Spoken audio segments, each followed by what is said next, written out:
Hello, good afternoon everyone. हम पढ़ रहे हैं 6वीं शताब्दी ईस्वी पूर्व के धार्मिक आंदोलन।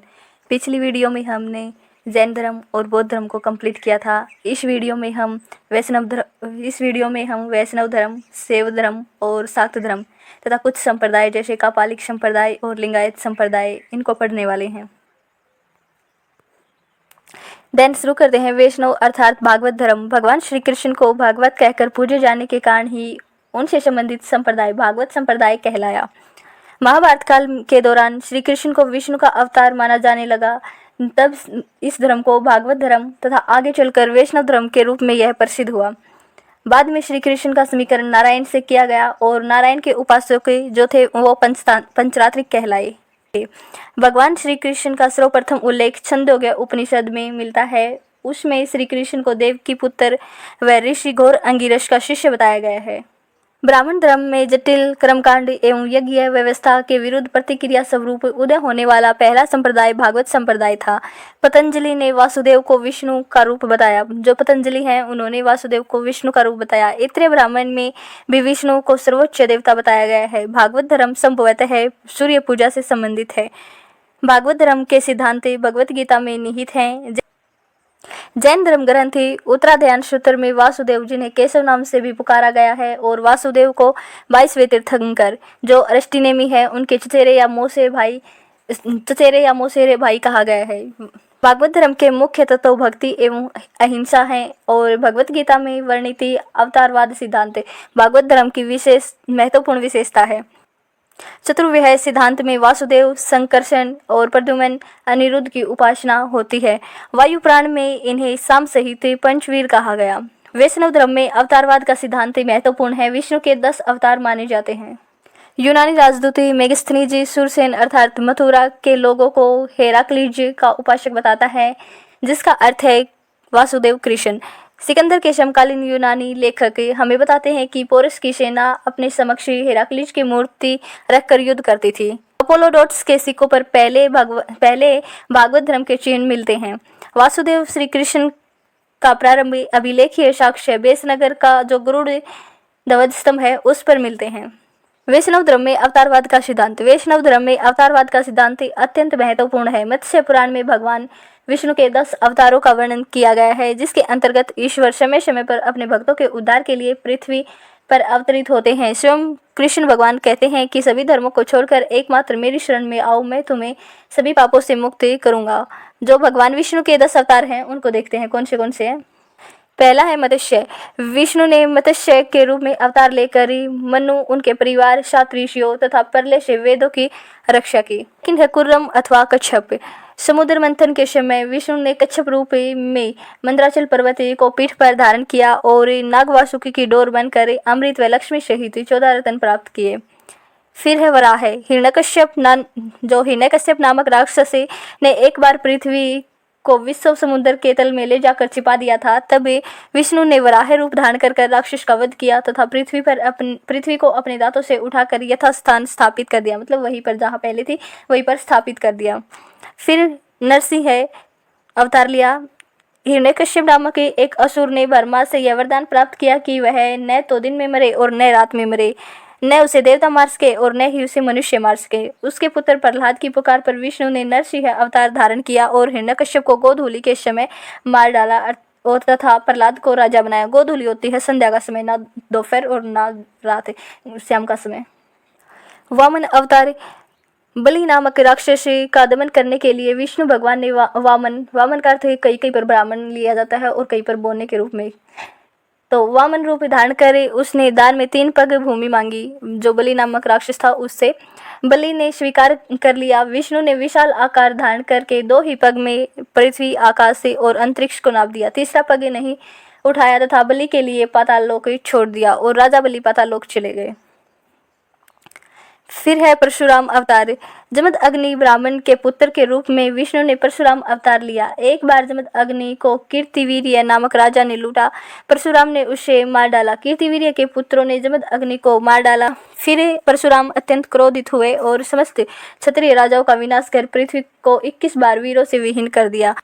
राम के अवतार के बाद उनका गर्व चूर्ण हुआ तथा तपस्या के लिए वन में चले गए।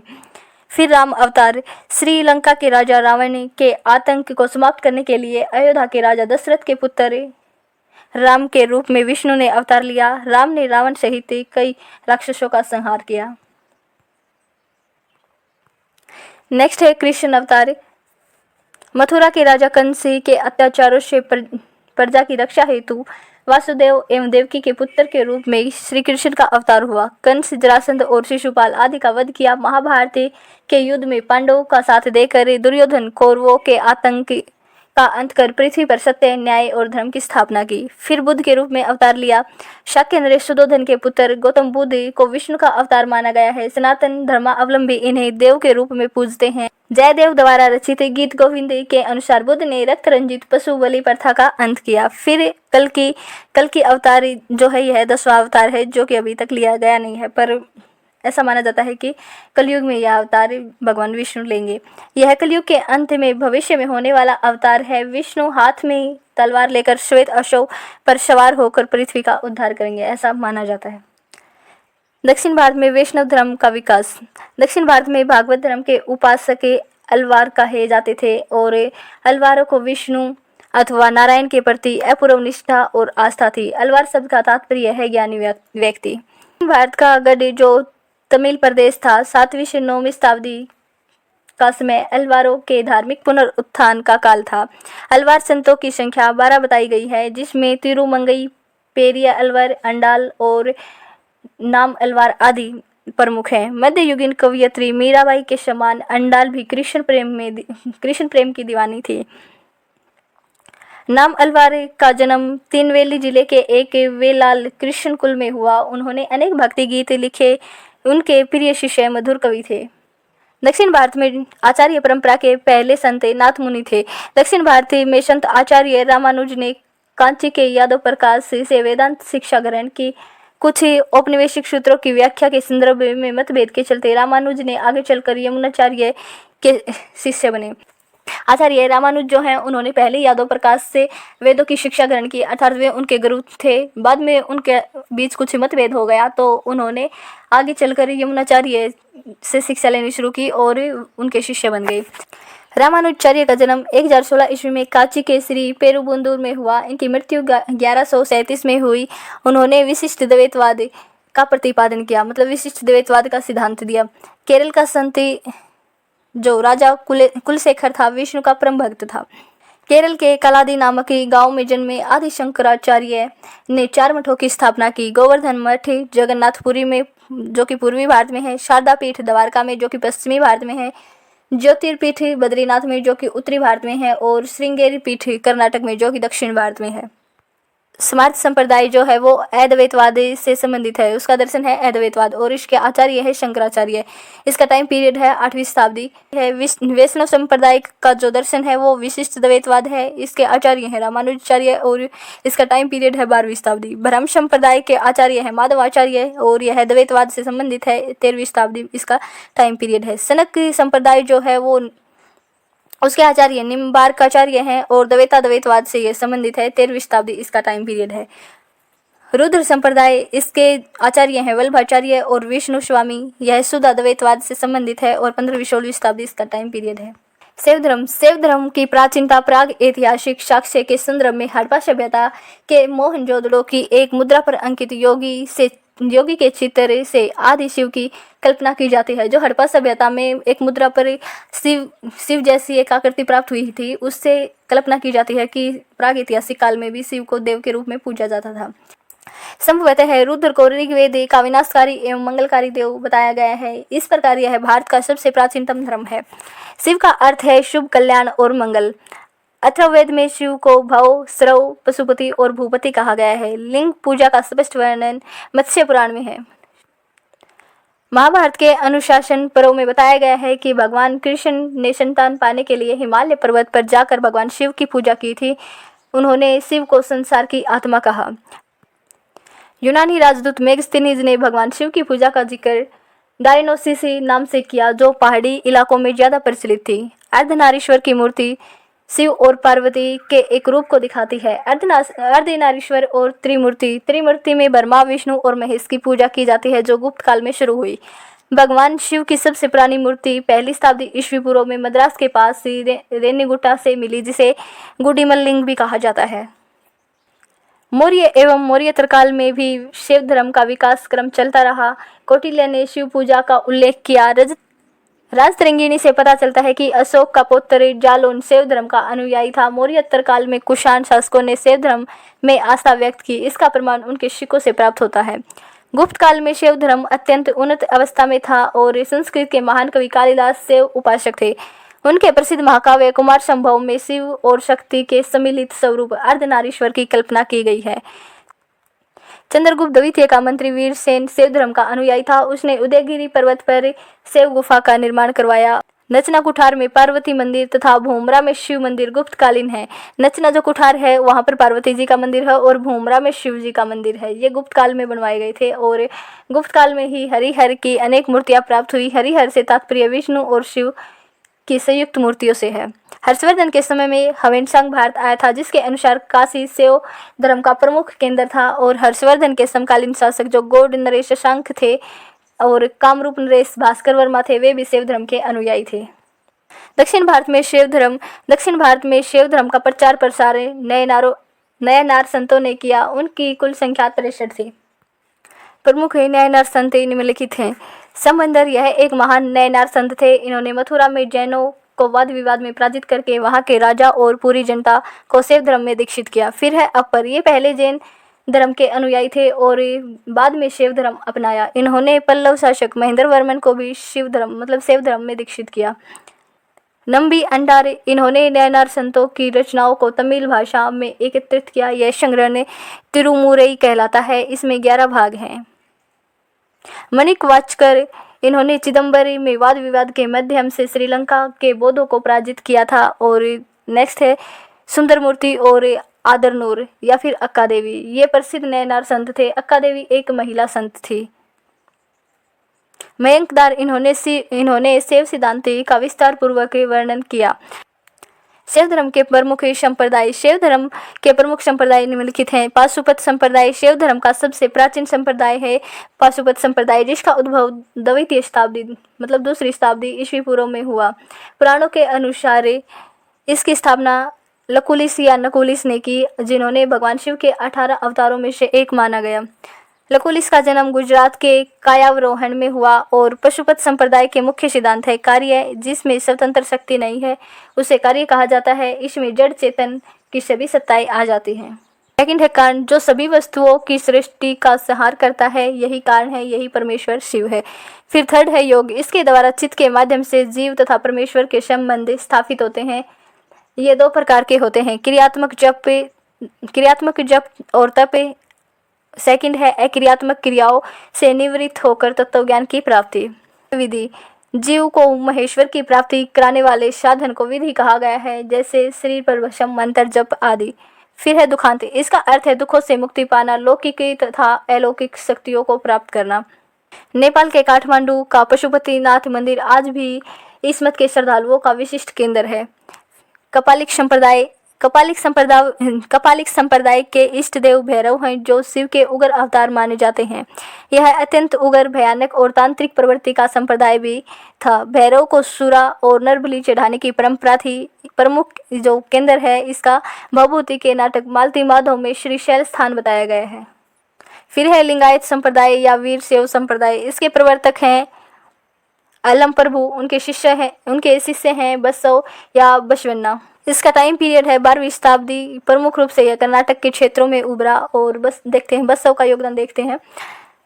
बसव कर्नाटक के राजा विजय द्वितीय के मुख्यमंत्री थे। इसके अलावा ये दार्शनिक, समाज सुधारक, वचन कवि और अंधविश्वास विरोधी थे। गले में इष्टलिंग या शिवलिंग धारण करने की परंपरा इन्होंने ही शुरू की। अनुभव मंडप की स्थापना की, जो कि विचार विमर्श का स्थल था।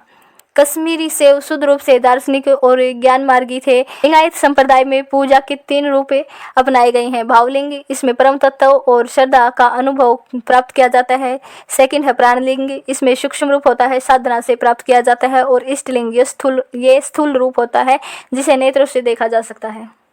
फिर है शाक्त धर्म, शक्ति को इष्ट देवी मानकर पूजा करने वाले संप्रदाय को शाक्त धर्म कहते हैं।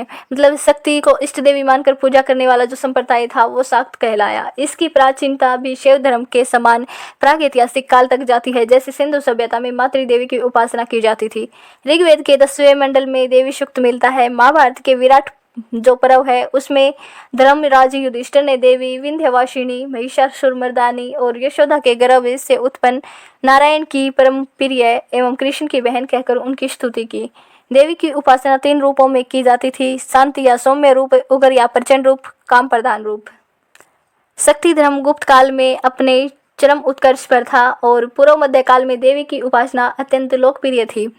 मध्य प्रदेश के जबलपुर में 64 योगिनी मंदिर अत्यंत प्रसिद्ध है।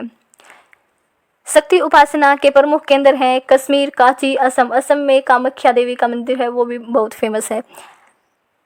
शक्ति धर्म के 2 वर्ग हैं, कोलमार्गी और शमयचारी। कोलमार्गी पंचमकार है। इसमें मधमास, मत्स्य, मथुरा और मिथुन की उपासना की जाती है। कोलमती का प्रसिद्ध केंद्र कामाख्या है जो कि असम में स्थित है।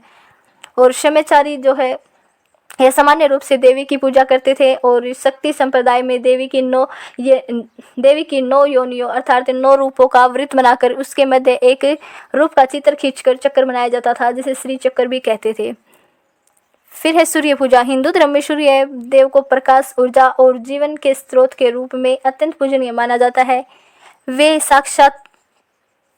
साक्षात ही प्रत्यक्ष देवता माने जाते हैं जिन्हें दिन के समय स्पष्ट रूप से देखा जा सकता है। वेदों में ऋग्वेद में सूर्य को आकाशी का प्रमुख देवता माना गया है। सूर्य की पूजा ऋग्वेद में 5 रूपों में की गई है। तो कौन से हैं वे 5 रूप, देखते हैं। पहला, सूर्य दिन में स्पष्ट रूप से दिखने वाला देवता, अंधकार को नष्ट करने वाला और प्रकाश के अधिपति।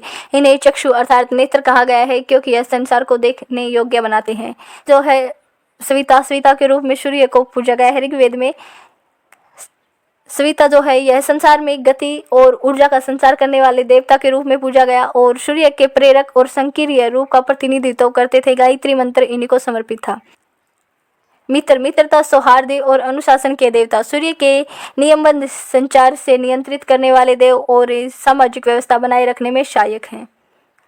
4th है पोषण करने वाले, गौरक्षक और पशुपालन, औषधि और वनस्पतियों के रक्षक।